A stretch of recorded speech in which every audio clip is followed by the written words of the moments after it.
Bonjour à tous, mon nom est Catherine Marcotte et bienvenue à cette émission d'Info Warwick. Aujourd'hui, je vais à la rencontre de mes collègues Kelly Bouchard, directrice de l'urbanisme, et de Charles-Antoine Leclerc, technicien en aménagement, afin de découvrir le rôle du service de l'urbanisme de la ville de Warwick. Par la suite, je vais rencontrer Josée Chicoine, co-directrice de la coop Agri-Énergie Warwick, afin de découvrir les différents projets mis en place par cette coop de solidarité. Bonne émission!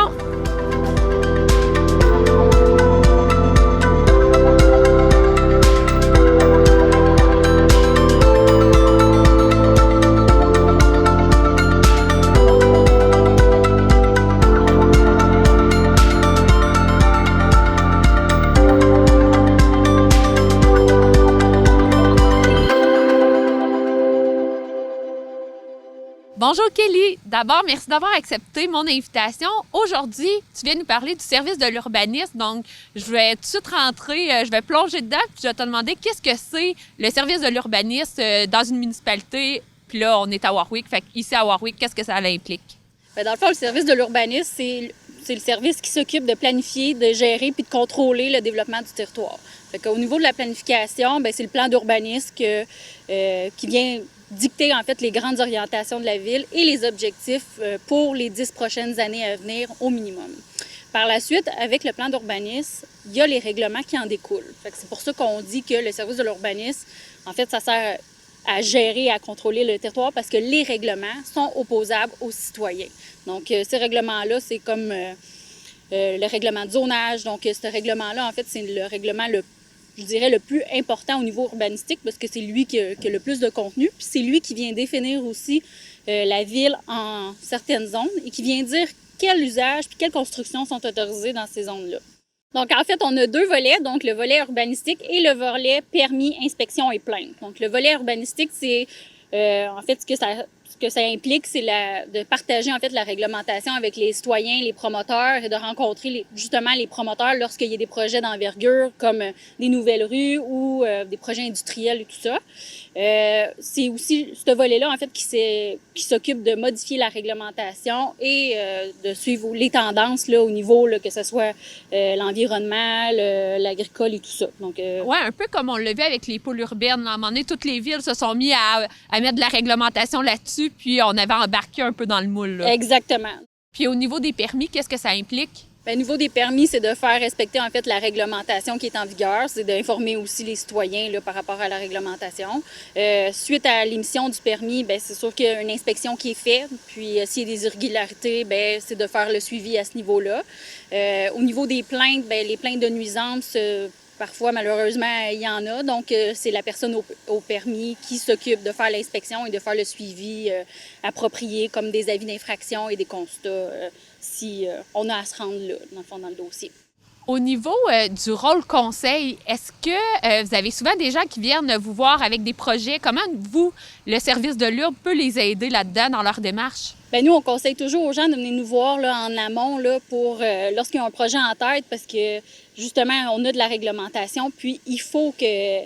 On ne veut pas non plus qu'il y ait déjà des frais qui soient entrepris pour, par exemple, des professionnels pour faire des plans ou des fois, les matériaux sont déjà achetés ou l'entrepreneur est déjà appelé à venir sur le projet. Puis là, nous, on arrive pour émettre le permis puis ça ne fonctionne pas.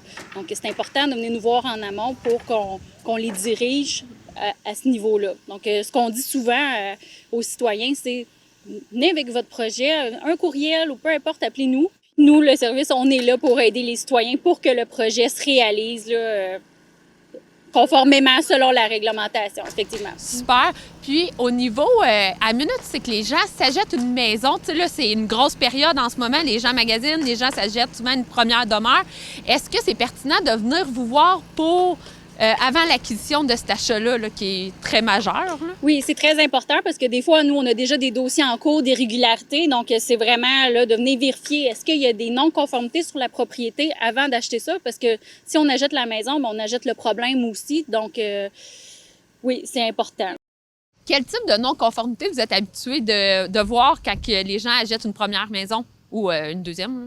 Bien, des fois, ça arrive que c'est l'usage qui n'est pas conforme dans le bâtiment ou sinon, ce qui arrive le plus souvent, en fait, là, c'est souvent des bâtiments accessoires qui sont implantés à des distances qui ne sont pas conformes. Donc Donc, vous allez être là en soutien pour le rendre conforme? Conforme, vérifier si on peut le rendre conforme. Ouais. Est-ce qu'une dérogation mineure peut être possible ou OK. il faut déplacer ou démolir le bâtiment. On ne veut pas se rendre là, mais des fois, il y a certains cas, ça pourrait arriver, mais on travaille fort là, pour trouver des solutions là, au niveau du service. Là. D'où l'importance de venir voir avant l'acquisition de la maison. Exactement. C'est quoi les différences quand on se construit ou qu'on fait des rénovations en zone agricole? On parle souvent de zonage, puis il y a sûrement des particularités qui s'adressent à ce zonage-là.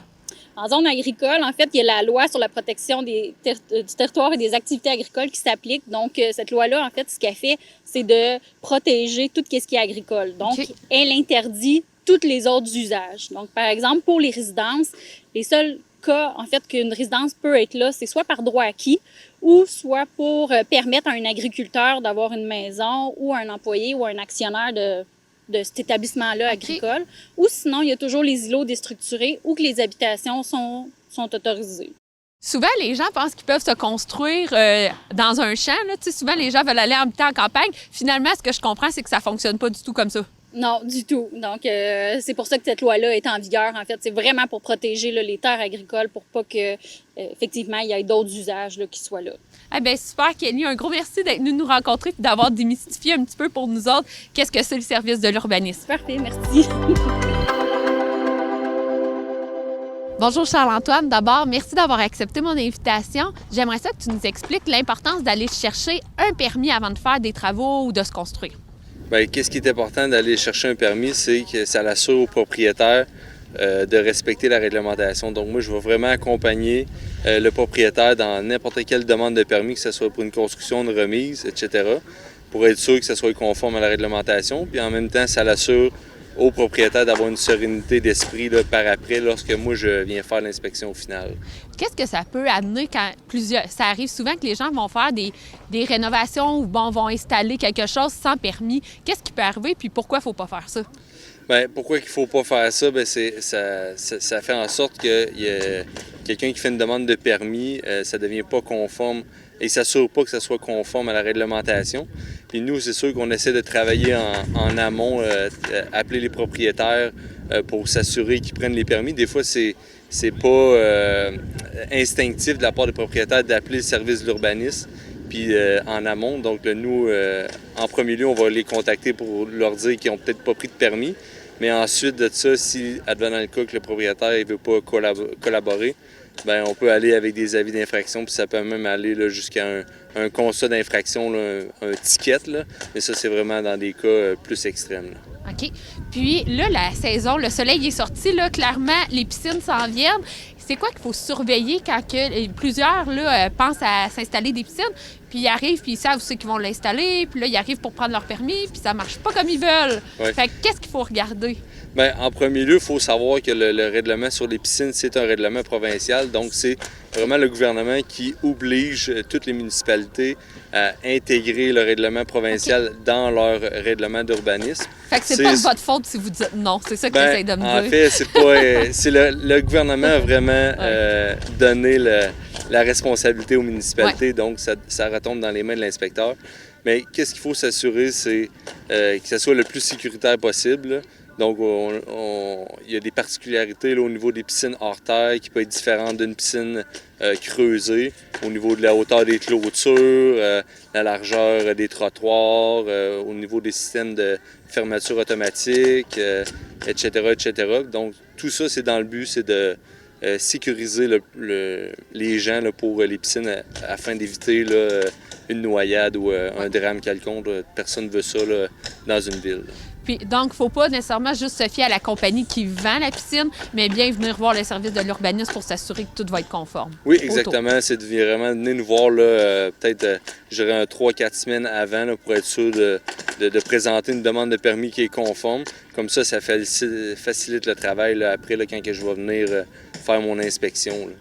Au niveau, je change un peu de sujet, mais souvent dans les séances du conseil municipal, on entend beaucoup de termes, que ce soit des dérogations mineures, on parle de PIA, de CCU, on parle de plein de choses. J'aimerais ça qu'on définisse un petit peu ces termes-là qu'on entend souvent. Fait que j'y vais là, avec dérogation mineure pour commencer.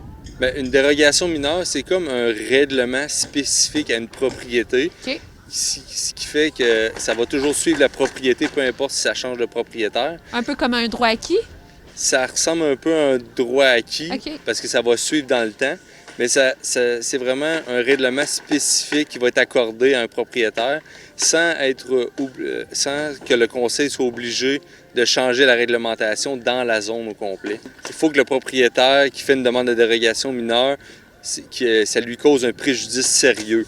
Puis en même temps, il ne faut pas que ça cause d'autres préjudices de jouissance de propriété aux voisins, là. Puis qu'est-ce que c'est un CCU? C'est un comité consultatif d'urbanisme. Puis qu'est-ce que ça fait un comité consultatif d'urbanisme concrètement? Un CCU, ça va vraiment regarder les demandes de dérogation mineure, les projets de PIA, puis ça va faire une recommandation au conseil municipal. Le conseil municipal, lui, va regarder la recommandation du CCU, puis il va pouvoir orienter leur décision. Super, puis là, tu as parlé de PIA. Oui, le règlement sur les plans d'implantation et d'intégration architecturale. Ça, c'est un règlement qui vient régir l'aspect architectural des bâtiments. Ici à Warwick, on l'a sur une partie de la rue Saint-Louis, sur la rue de l'Hôtel de Ville et sur la rue Saint-Joseph. Ça, c'est vraiment quand un propriétaire décide de changer, exemple, un style architectural de son bâtiment, bien, il faut que la demande passe par le CCU, comme je vous ai dit, expliqué tantôt, et ensuite qu'elle soit approuvée par le conseil municipal. Et ça vient vraiment faire en sorte qu'il y ait une espèce d'harmonisation dans les quartiers. Puis ça fait qu'on a un beau quartier à Warwick là, sur les artères principales. C'est quoi les différents types de zonage qu'on retrouve à Warwick? Bien, le règlement de zonage, c'est vraiment toutes les normes là, qui sont établies dans un règlement qui est maire. Donc, qui va vraiment venir nous dire toutes les dispositions applicables à certaines zones. Exemple, on peut parler des poules urbaines, on peut parler des arbres, on peut parler des normes d'implantation, les bâtiments accessoires, les piscines, etc., etc. Donc, c'est vraiment un règlement là, qui est rigide, que nous, on a comme pas vraiment le choix de suivre. Si c'est écrit « la remise doit être implantée à 2 mètres », bien, j'ai pas le choix d'appliquer cette norme-là, à moins qu'il y ait une demande de dérogation mineure, etc. Là. OK. Puis, tous ces renseignements-là, on donne beaucoup d'infos là, en ce moment aux citoyens, mais où c'est qu'ils peuvent aller les chercher, ces règlements-là, les informations par rapport à l'implantation d'une clôture, d'une haie, où c'est qu'on trouve ça? Vous pouvez aller sur le site de la ville de Warwick. On a vraiment beaucoup d'informations là-dessus. Vous pouvez faire votre demande de permis en ligne. Vous allez avoir tous les règlements municipaux, autant là, au niveau des travaux publics, là, etc., au niveau des règlements d'urbanisme aussi. Puis vous allez avoir tous les formulaires aussi qui sont disponibles. Puis vous allez avoir surtout nos coordonnées, comme ça vous allez pouvoir nous appeler quand vous allez avoir des questions. Oui, souvent, les gens, ils nous écrivent aussi là, via le site Internet, mais c'est important de dire que les demandes de permis, ça fait pas super longtemps que c'est en place. Est-ce que vous en avez beaucoup? Ça commence à rentrer. On super. a quand même, je dirais, peut-être un 20 de demandes de permis en ligne. C'est vraiment le fun parce que ça nous permet de sauver du temps, puis ça nous permet d'interagir directement avec le propriétaire sur le champ. Dès qu'on reçoit la demande, je peux la préanalyser puis vraiment orienter le propriétaire là, vers qu'est-ce qu'il doit fournir, etc. Oui, puis c'est facilitant aussi, je trouve, pour les propriétaires de savoir exactement quels documents ils doivent fournir parce que c'est bien détaillé là, sur le site de la ville de Warwick pour faire leur demande de permis là, avec qu'est-ce qu'ils doivent avoir en main pour déposer leur demande. Oui, exactement. Bien, super. Un gros merci, Charles-Antoine. Merci beaucoup. Bonjour José. D'abord, merci d'avoir accepté notre invitation. On se trouve devant la coop Agri-Énergie Warwick. Est-ce que tu peux nous expliquer qu'est-ce que c'est, qu'est-ce qu'on fait ici? En fait, c'est exactement, on est justement juste à côté de cette usine, ce complexe de biométhanisation, en fait, qui est en mise en service actuellement. On a commencé là, il y a quelques jours déjà à produire du gaz, en fait. Donc, c'est un regroupement, la coop Agri-Énergie, c'est un regroupement, une coopérative. En fait, la première coopérative agricole qui est dédiée à la production d'énergie renouvelable au Québec. Donc, c'est un regroupement d'une douzaine de producteurs agricoles, puis un producteur fromager, un transformateur de produits laitiers qui ont démarré cette usine-là avec l'aide de Coop Carbone, en fait. On a créé cette coopérative-là en 2019. Et puis maintenant, après après quelques années, en fait presque un an de construction, on se retrouve avec un complexe de biométhanisation qui va gérer les lisiers, les fumiers et les matières organiques de la région pour produire un gaz naturel renouvelable qu'on va injecter en fait dans la ligne de gaz qui passe à proximité. Puis, c'est quoi les bénéfices pour les 12 agriculteurs? Parce que là, ce que je comprends, c'est que vous êtes allés sonder un peu la population, bien, les agriculteurs du coin pour savoir s'ils seraient intéressés. Mais qu'est-ce qu'ils gagnent, eux, à s'impliquer dans une coop comme celle-ci? Bien, premièrement, il faut savoir que la biométhanisation au Québec, c'est pas nouveau, dans le sens qu'il y a quelques municipalités au Québec qui ont commencé, je pense à Saint-Hyacinthe, qui est une des premières, des plus connues, Rivière-du-Loup, qui a fait des projets de biométhanisation. Mais chez les producteurs agricoles, c'est pas un intérêt nouveau de leur part. Plusieurs producteurs, depuis des années, dans les 10-15 dernières années, qui ont regardé les projets de biométhanisation avec un intérêt pour aller chercher l'énergie de leurs lisiers fumiers et d'en produire de l'énergie. Donc, c'est pas quelque chose de nouveau. Donc, ça a commencé, c'était un intérêt de plusieurs producteurs. Je pense entre autres à 2 de nos producteurs agricoles membres qui eux-mêmes, dans les dernières années, là, cherchaient à produire, à introduire cette méthode de production d'énergie dans leur ferme. À le faire eux autres mêmes. Exactement. Okay. Mais comme l'économique n'était pas là pour des plus petits producteurs d'énergie, donc ça a été une des raisons pourquoi il y avait un intérêt. Quand on parle de projet de développement durable, je pense que le complexe de biométhanisation de Warwick en est un bon exemple où on vient traiter les lisiers et les fumiers en même temps. Donc, ils vont traiter leur fumier, ils vont le rendre dans une forme qui est plus assimilable pour les plantes, donc plus intéressante. Pour faire de l'engrais, dans le fond? Exactement. Donc, réduction de leurs achats aussi d'engrais minéraux. Donc, réduction des gaz à effet de serre de ce côté-là aussi. D'un point de vue environnemental, bien, effectivement, le méthane qui est entreposé, le lisier qui est entreposé dans leur fosse génère du méthane à l'atmosphère, quand même de façon assez importante. Et donc, nous, on le récolte frais chez les producteurs. On va le passer dans le biométhane, par le procédé de biométhanisation. Et bien, ce procédé-là, bien, on va justement transformer, aller chercher, capturer le méthane qui autrement aurait été parti à l'atmosphère. Donc, d'un point de vue environnemental, c'est un volet intéressant. Puis, il y a un point de vue social aussi qui est très intéressant. En apportant un revenu aussi supplémentaire aux producteurs, bien, ce qu'on vient faire, en fait, c'est aussi pérenniser l'occupation du territoire agricole. Donc, d'un point de vue social aussi, c'est intéressant, territorial. Puis, le procédé de biométhanisation comme tel vient aussi enlever la plus grande partie de la charge d'odeur. OK. Donc, quand on parle de d'épandage de lisiers fumiers dans une région, dans une municipalité, et quand on a 10-12 producteurs qui sont quand même importants dans le territoire, bien, quand on vient réduire la charge d'odeur, donc les nuisances pour les citoyens aussi. Donc, pour nous, c'est un projet important aussi à ce niveau-là et pour les producteurs qui en font partie. Est-ce que tu peux nous expliquer pourquoi vous avez choisi cet emplacement-là sur la route Kirouac, entre Saint-Christophe d'Arthabasca et Warwick, évidemment, sur notre territoire, là, mais pourquoi exactement ce lieu? Bien, si je pars plus macro, au Québec, on a regardé plusieurs endroits déjà au Québec. Coop Carbone avait fait une démarche qui s'appelait Agrocarbone pour identifier sur l'ensemble de la filière laitière quelles étaient les principales sources d'émissions de gaz à effet de serre et quels étaient les projets les plus porteurs pour réduire ces émissions de gaz à effet de serre-là. Et comme un des projets qui avait été identifié était la biométhanisation agricole, bien, naturellement, on est allé vers le laitier. Puis naturellement, quand on parle de lait, bien, la plus grosse région laitière au Québec, c'est la région du centre du Québec. Donc, naturellement, on était vers la région. Puis ensuite, bien, ça a été d'identifier, si on dit qu'on injecte en fait du gaz naturel renouvelable qu'on produit, il faut l'injecter dans la ligne de distribution gazière. Exactement. Donc, la ligne passe juste à côté du site. En fait, je pense qu'on est directement dessus en ce moment. Donc, donc vraiment à proximité, là. Très proche, exactement, parce que sinon, bien, effectivement, on augmente les coûts de façon considérable dès qu'on s'éloigne de cette ligne-là. Donc, ça a été un des endroits. Puis après ça, c'est une question de distance par rapport au voisinage, les maisons les plus proches, etc. Donc, ça a été stratégiquement, mais disons que c'était l'endroit idéal pour faire un projet comme celui-là. Et la municipalité de Warwick, dès le départ, en fait, a été très, très, très ouverte, très collaborative dans ce projet-là, à tous les niveaux, vraiment. Voyait, en fait, le potentiel, voyait comment c'était quelque chose d'important. Le maire Scalzo a été vraiment extraordinaire dans ça. Il faisait des présentations à la Maison des jeunes, je me rappelle, sur la biométhanisation. Donc, c'est vraiment un point favorable, ouais. Très favorable. Et les producteurs agricoles, ben en fait, on a fait des rencontres plus individuelles, on a fait des rencontres de groupe. Il y a eu beaucoup de questions de la part des producteurs agricoles.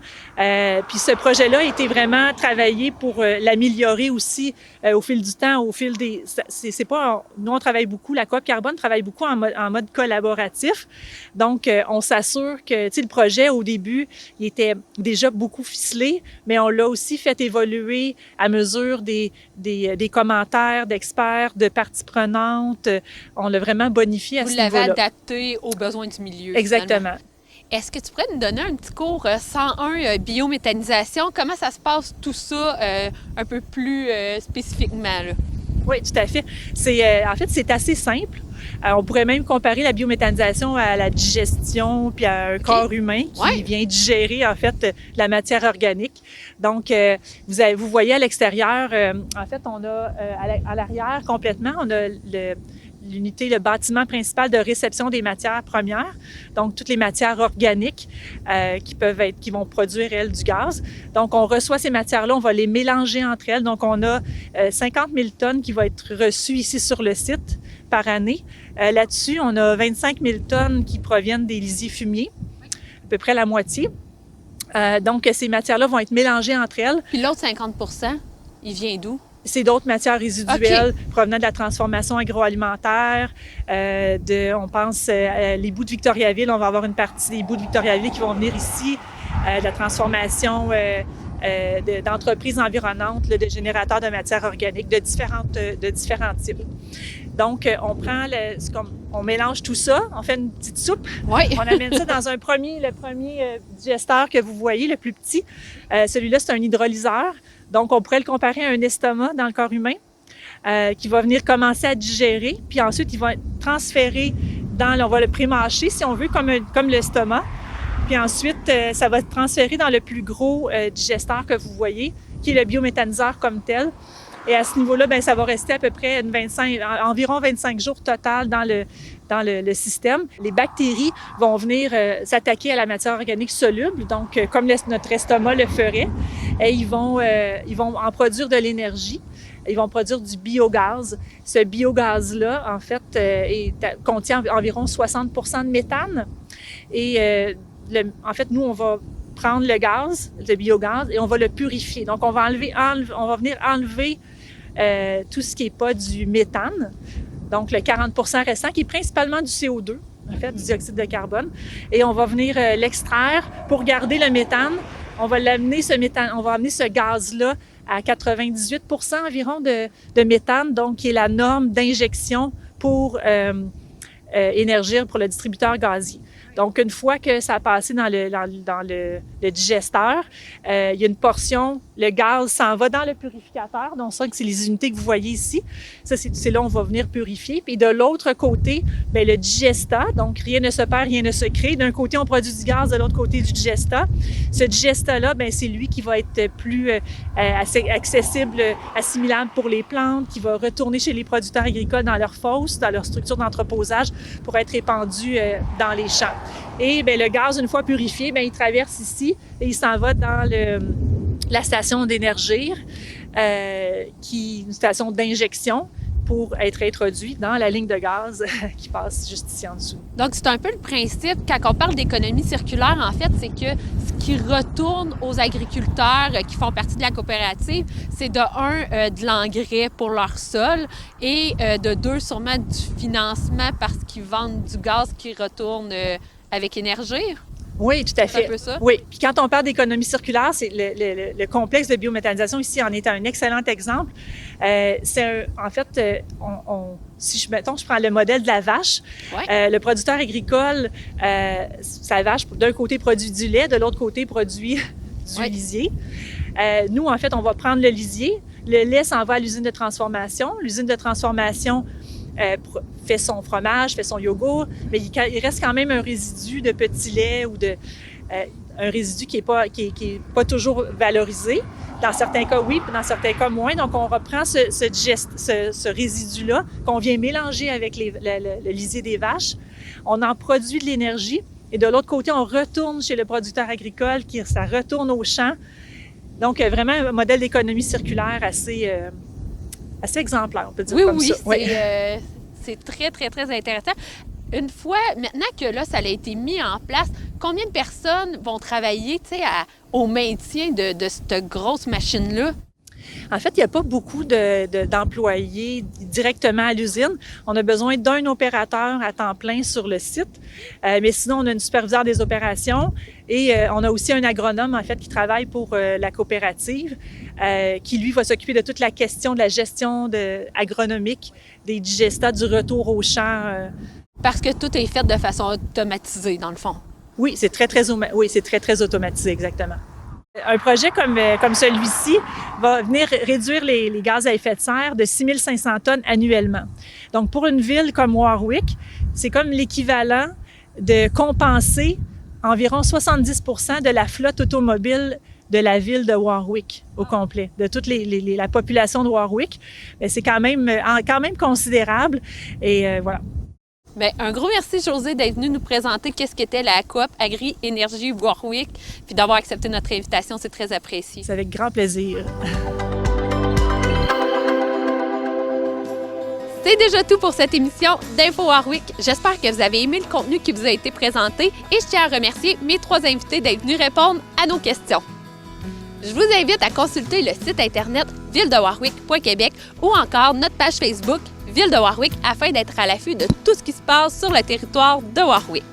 Par ailleurs, on se retrouve le mois prochain afin de découvrir les meilleurs moments de cette 5e saison. Merci d'avoir été à l'écoute.